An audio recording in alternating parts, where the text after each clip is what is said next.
ଆଜ୍ଞା ଦିନେ ଖାଇଲେ 4 ଦିନ ପର୍ଯ୍ୟନ୍ତ ଖାଇବା ନାହିଁ।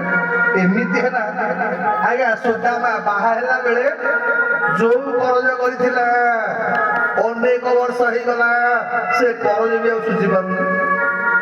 ଦିନେ ଦିନେ ଏମିତି ହୁଏ 2 ଦିନ 3 ଦିନ ପର୍ଯ୍ୟନ୍ତ ସୁଦାମା ଘରେ ଆଜ୍ଞା ଚୁଲି ଜଳିବ।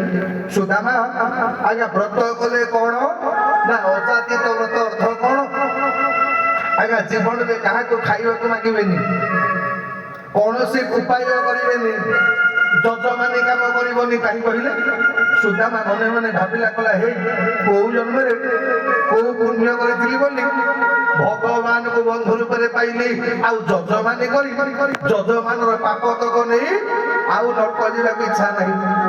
ଦ୍ୱିତୀୟରେ ଏଇଥିପାଇଁ ସୁଦାମା କାହାକୁ ମାଗି ପାରେନି। କାହିଁ କହିଲେ ନା ଯଦି ମୁଁ କାହାକୁ ମାଗିକି ଲୋକ କଣ କହିବେ ଦେଖରେ ଏ କୃଷ୍ଣଙ୍କର ସାଙ୍ଗଟା ମାଗୁଛି ମୋ ବନ୍ଧୁ ନାଁରେ କଳଙ୍କ ହବ।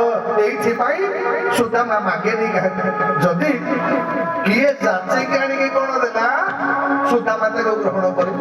ନହେଲେ ଆଜ୍ଞା ସୁଦାମାର କାମ ସବୁଦିନ ସକାଳୁ ଯିବ, କୃଷକ ଧାନ କାଟିକି ନେଇ ସାଇଲା ପରେ କି ମୁଗ ବିରି ନେଇ ସାଇଲା ପରେ ଯୋଉଗୁଡାକ ତଳେ ପଡି ଯାଇଥିବ ସୁଦାମା ମାନେ ସୁମତିକି ସାଙ୍ଗରେ ନେଇ ତାକୁ ଗୋଟେଇକି ଆଣେ।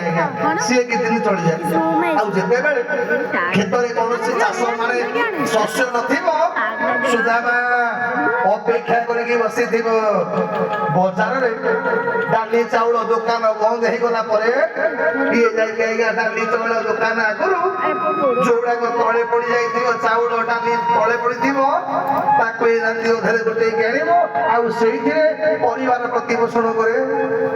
ଏମିତି କିନ୍ତୁ କଣ ସେଦିନ ସୁଦାମାର ମନରେ ଅଭିଯୋଗ କିଛି ନାହିଁ। ଦିନେ ଦିନେ ସୁଦାମା ଆଜ୍ଞା 2 ଦିନ 3 ଦିନ ପର୍ଯ୍ୟନ୍ତ ଖାଇବାକୁ ପାଏନି। ସୁମତି କହିବ ହଇଓ